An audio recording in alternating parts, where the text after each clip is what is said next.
everybody, welcome to Matthew's Toy Chest. My name is Chris, and in today's video, I'm going to be going over some soldering basics. I'm going to show you the soldering iron that I use. I will show you the steps that I do from soldering thin gauge wire to thick gauge wire. I will discuss the different types of soldering irons out there and what my opinions are of them. So hopefully this video will be informative. If you're looking for some tips on how to solder, maybe you want to learn, maybe you want to better yourself, maybe you just want to see what soldering is all about. Hopefully this video will be informative. Off topic really quick, go check out Foundry RC. My friend Gary has an awesome YouTube channel. In his latest video, he just unboxed a brand new Primal Gravedigger Standard Edition. He did a great job. He's got some other great videos. Go check him out. I'm sure you'll like his channel. With that said, let's get into soldering. All right, guys, so this is my soldering station. We're going to demonstrate some soldering, and then we'll talk about different types of soldering irons that are out there. So we're going to pop this on. And the first wire that we're going to solder is going to be a smaller gauge wire. So we're going to set it to, let's do 500 degrees. Now, when this thing is up to temperature, this light will flash, letting us know that the soldering iron is up to temperature. This actually heats up pretty fast, so it shouldn't take too long. The item that I'm going to, already up to temperature. So I'm just going to use this video to repair one of these wires, charging leads that I have to repair. And I've been putting this on hiatus for quite a while. So we're going to take the time to fix that. Now, when you solder, this is a Dean's end or a T-style plug. Don't mind that. We're going to take our strippers and we're just going to pull a little back to some bare wire, and we'll be ready to tin that. Now, for those of you who don't know, tinning is just when you're going to take this wire and you're going to put a little bit of solder on it. You'll see that in a minute. Now, it's very important before you solder is to clean your anvil. So I'm just going to wipe this off. You can use a sponge. I just use a wet paper towel. Does the same. And it gives you a very clean surface. Now, for best soldering results, this is the solder that I use.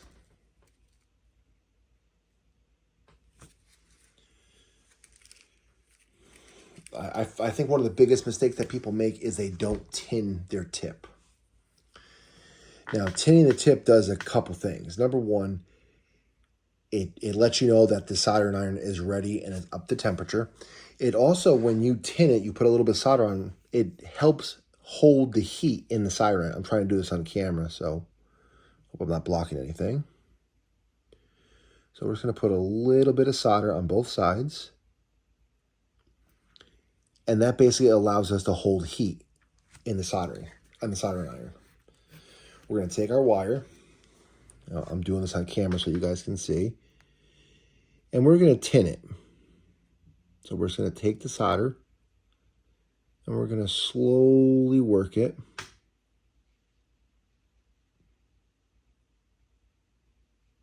As you can see, it's running really nice. And actually, here we go. And that tin is tipped. No, that wire is tinned. Apologize about that. We're going to clean off our soldering iron. And what we're going to do, because this is a T-style plug, we're just going to put some heat shrink tube over the top of it. Now, this wire is already tinned. Sorry, this connector is already tinned. You can get soldering stations, third hands. I actually found when putting connectors together, I found that a good old pair of vice grips does the best job. It really works for me. So now what I'm going to do is I'm going to turn up the heat just a little bit. Go to about 550 degrees. It's already at the temperature. I'm going to get the soldering iron. I'm going to tin the tip again. And again, this is just to keep heat in the soldering iron. Very important that you do that. If you try to just put a clean soldering iron to the wire, it's not going to hold the heat, and it's going to take a while just to get the solder going. So now that you have both wires tinned, I'm trying to do this best on camera so everyone can see and I can also see what I'm doing. We're just going to hold this against air.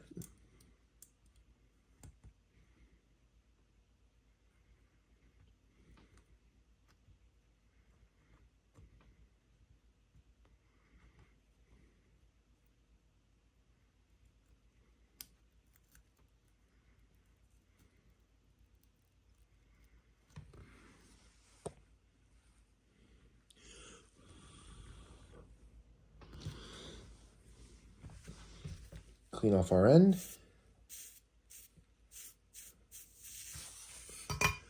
Put the soldering iron back, and just like that, we're all connected.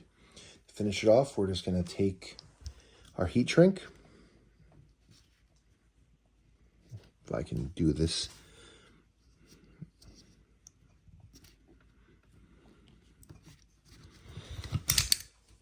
I need to be able to see what I'm doing. Apologize.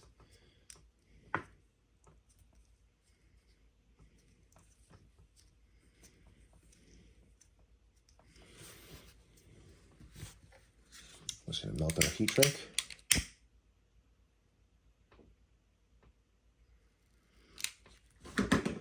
And we have one repaired wire. Now we're going to demonstrate soldering some thicker gauge wire. All right, so now we're going to solder some thicker gauge wire. Going to take this wire, we're going to prop it up so it's not on the mat.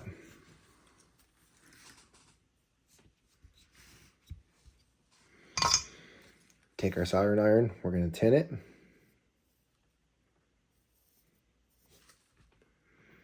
And we're just going to let the solder work into the wire.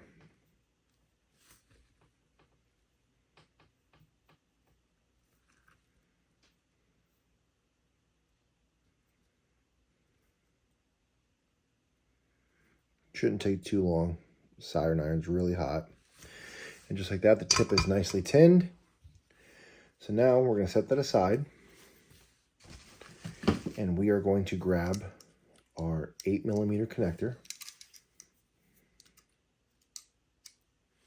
Again, you don't want a lot of pressure on this. Just enough to hold it in place. So I'm going to get this out of the way. And we're going to take our, and basically what we're going to do is we're going to fill this cavity with solder.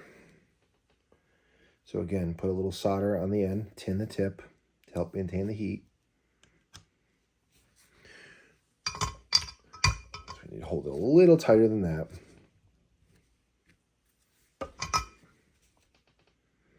Tin the end. And just basically let this heat up. We want to fill the inside of this cavity with solder.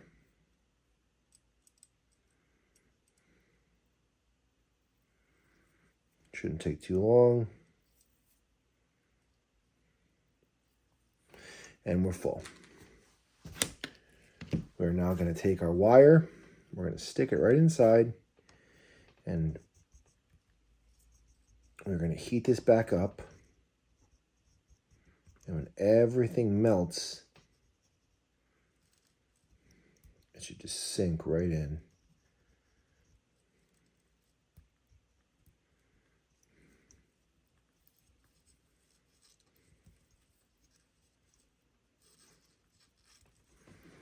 If you want, sometimes what I do is I like to add a little bit of solder to a joint like this, because again, this is dealing with high amps.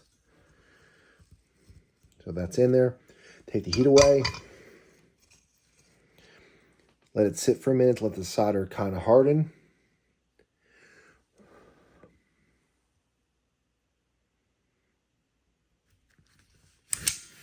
And there you go.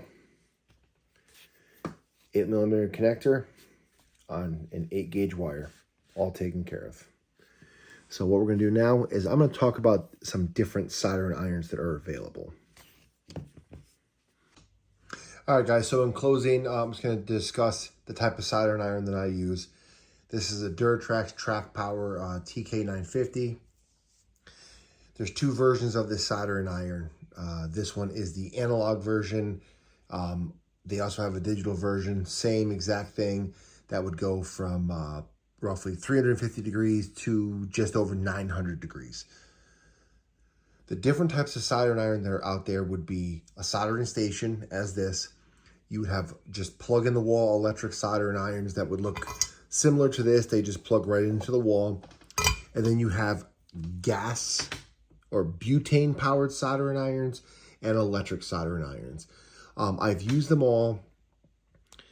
The butane soldering irons, they get hot. The problem with the butane soldering irons, because the way they exhaust their heat, you can very inadvertently melt the item that you're trying to solder.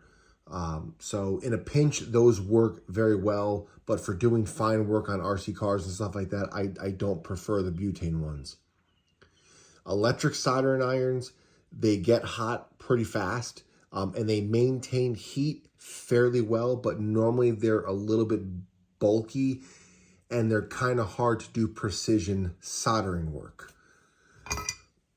Just basic plug in the wall soldering irons like this, again, they will work on certain smaller gauge wire, but they are very incapable of holding heat for a long time. So if you're doing like a severe soldering job where you need to really take an item and really get that wire hot, these lack the ability, well, not this one, but like one that plugs in the wall would lack the ability to heat wire up efficiently.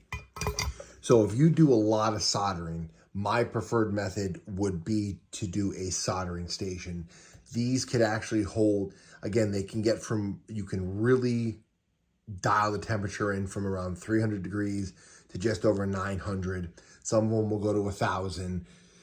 Realistically, when I start to do 10 to 8 gauge wire, I put this at its max setting, which is a quarter. It's like I think it's 920 degrees. That's what the manual says. But either way, let's just say 900 degrees. I have no problem soldering heavy gauge wire. But the only thing good about this is not only will it get to the desired temperature, it will hold that temperature. So even if you're doing a bunch of soldering and you need the wattage and the amperage to really put the heat into it, this will give you exactly what you need. I actually used to have a Weller a soldering station made by Weller, which would go up supposedly 900 degrees. And I was not able to generate the heat needed to go into an 8 gauge wire. With this particular one, I've had this soldering station for around 2 years, and I absolutely love it. So my personal preference of soldering stations or soldering irons would be a soldering station. But my advice for someone looking to get into soldering, go to the store, go to Radio Shack, Walmart, wherever, and just buy just a cheap soldering iron for about, 15, 20 bucks. Get some cheap solder and just, attempt, some small gauge wire and try soldering it and see how you like it. And eventually, like myself, I kind of self-taught myself how to solder, just doing over and over it again repetitively. And it's something that you can get good at. And personally, for me, it's soldering is almost therapeutic. It's I actually really enjoy doing it. It's very relaxing, and it's something that I do quite often. So with that said, I hope this video was somewhat informative. I hope, I'm sorry about the angles. It was kind of hard because right now I'm physically sitting behind the camera and I was like trying to do stuff in front of it. So with that said, I'll catch you guys in the next video. Later, guys.